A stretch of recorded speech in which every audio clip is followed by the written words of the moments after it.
Salah satu keutamaan Nabi Ibrahim alaihissalam adalah beliau merupakan orang yang membangun Ka'bah atau Baitullah. Dalam Quran Surat Ali Imran ayat 96 hingga 97, Allah berfirman, "Sesungguhnya rumah ibadah pertama yang dibangun untuk manusia ialah Baitullah yang di Bakkah atau Mekkah, yang diberkahi dan menjadi petunjuk bagi seluruh alam. Di sana terdapat tanda-tanda yang jelas, di antaranya makom Ibrahim.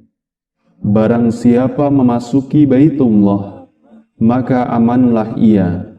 Dan di antara kewajiban manusia terhadap Allah adalah melaksanakan ibadah haji ke Baitullah, yaitu bagi orang-orang yang mampu mengadakan perjalanan ke sana. Barang siapa mengingkari kewajiban haji, maka ketahuilah bahwa Allah Maha Kaya, tidak memerlukan sesuatu dari seluruh alam."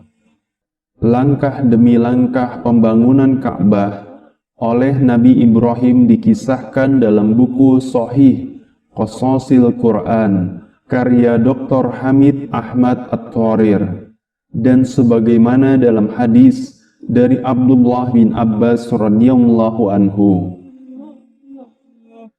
Kisahnya dimulai ketika Nabi Ibrahim mendapatkan perintah dari Allah untuk membangun Baitullah.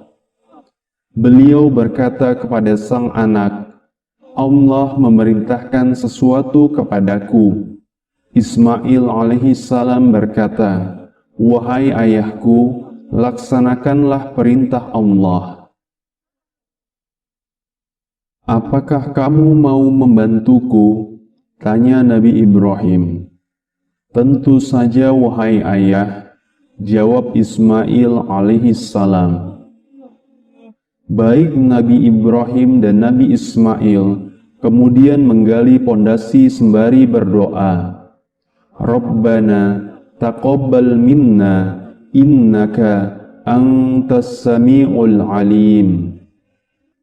Ya Tuhan kami, terimalah amal dari kami, sesungguhnya Engkaulah yang Maha mendengar lagi Maha mengetahui. Saat itu Ismail alaihissalam membawa batu, sementara Ibrahim alaihissalam yang membangun Baitullah. Setelah bangunan yang mereka dirikan semakin tinggi, maka Nabi Ibrahim tidak dapat lagi menjangkaunya. Ismail alaihissalam kemudian datang dan membawa sebuah batu lalu meletakkannya. Sang ayah kemudian berpijak di atas batu tersebut agar ia mampu menjangkau bagian yang tinggi dan meneruskan pembangunan di seluruh sudut Baitullah. Maka batu yang dijadikan pijakan oleh Ibrahim alaihissalam disebut dengan makom Ibrahim sebagaimana yang kita kenal saat ini. Makom Ibrahim sejatinya melekat pada Ka'bah, sampai kemudian Sayyidina Umar bin Khattab menggesernya agar tidak mengganggu orang-orang yang sedang sholat atau tawaf. Sahabat yang dirahmati Allah, dahulu di atas batu yang menjadi pijakan Ibrahim alaihissalam begitu jelas tampak jejak kaki beliau, namun perlahan menghilang karena banyaknya manusia yang mengusapnya. Ini sesuai dengan apa yang ditulis oleh Imam Ibnu Katsir dalam kitabnya Al-Bidayah wan Nihayah, di mana beliau menulis, "Itulah batu yang dipakai pijakan Ibrahim ketika beliau meninggikan bangunan Ka'bah dari fondasinya.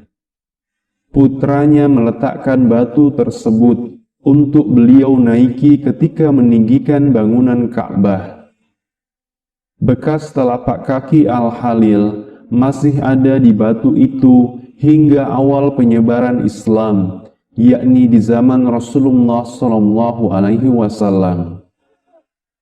Kemudian orang-orang mengukirnya kembali dan dimasukkan ke dalam tempat seperti sebuah sangkar burung, sebagaimana yang kita lihat sekarang. Sahabat yang dirahmati Allah, saat pembangunan setahap demi setahap dilakukan oleh Ibrahim dan Ismail, maka beliau berdua khawatir jikalau amalan tersebut tidak diterima. Maka keduanya terus berdoa, Rabbana taqabbal minna innaka antas sami'ul alim. Dan Allah kemudian mengabulkan doa beliau berdua dengan menerima amalannya. Ibrahim alaihissalam kemudian menginginkan satu bongkah batu untuk dijadikan sebagai tanda tawaf. Maka ia meminta kepada Ismail alaihissalam untuk mencari batu yang dimaksud. Sang anak kemudian berkeliling untuk mendapatkan bongkahan batu tersebut, hingga kemudian Jibril alaihissalam memberikan sebuah batu yang kemudian dikenal dengan nama Hajar Aswad. Ketika Ismail alaihissalam kembali, maka batu itu sudah terpasang di tempatnya. Beliau bertanya kepada sang ayah, "Wahai ayahku, siapakah yang memberikan batu itu kepadamu?" "Zat yang tidak mengandalkan aku dan kamu untuk membangun rumah ini. Jibril membawanya dari langit." Kedua utusan Allah ini kemudian terus melanjutkan pembangunan Baitullah, dan setelah itu berdoa sebagaimana disebutkan dalam Quran Surat Al-Baqarah ayat 128 hingga 129. Rabbana waj'alna muslimaini laka wa min dzurriyyatina ummatan muslimatan laka wa arina manasikana wa tub alaina innaka antat tawwabur rahim. Ya Tuhan kami, jadikanlah kami berdua orang yang tunduk patuh kepada Engkau, dan jadikanlah di antara anak cucu kami umat yang tunduk patuh kepada Engkau, dan tunjukkanlah kepada kami cara-cara dan tempat-tempat ibadah haji kami, dan terimalah taubat kami. Sesungguhnya Engkaulah yang maha penerima taubat, lagi maha penyayang. Rabbana wab'ath fihim rasulam minhum yatlu alaihim ayatika wa yu'allimuhumul kitaba wal hikmata wa yuzakkihim innaka antal azizul hakim. Ya Tuhan kami, utuslah untuk mereka seorang rasul di kalangan mereka yang akan membacakan kepada mereka ayat-ayat Engkau dan mengajarkan kepada mereka Al-Quran dan As-Sunnah, serta mensucikan mereka. Sesungguhnya Engkaulah yang maha kuasa, lagi maha bijaksana. Setelah selesai membangun Baitullah, Ibrahim alaihissalam berkata, "Ya Rob, hamba sudah selesai." Allah kemudian berfirman, "Serulah manusia untuk melaksanakan ibadah haji. Niscaya mereka akan datang kepadamu dengan berjalan kaki atau mengendarai unta yang kurus. Mereka datang dari segenap penjuru yang jauh." Ibrahim alaihissalam kemudian berkata, "Ya Rob, sampai sejauh manakah suaraku?" Allah berfirman, "Serulah dan aku akan menyampaikan suaramu. Ucapkanlah, wahai manusia, telah diwajibkan atas kalian haji, maka berhajilah."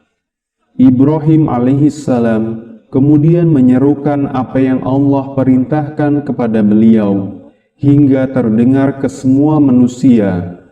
Dan hingga saat ini, ibadah haji menjadi sebuah kegiatan mulia di mana manusia dari seluruh dunia datang ke Baitullah untuk menunaikan rukun Islam yang kelima tersebut. Kemudian, Maqam Ibrahim merupakan tanda yang masih sangat jelas hingga kini, serta menjadi saksi sejarah bagaimana Nabi Ibrahim dan Nabi Ismail bahu-membahu membangun Baitullah. Sahabat yang dirahmati Allah, demikianlah kisah singkat mengenai bagaimana Ibrahim dan Ismail alaihissalam membangun Baitullah. Semoga kita yang belum melaksanakan ibadah haji bisa menjadi tamu Allah di tanah suci pada suatu hari nanti.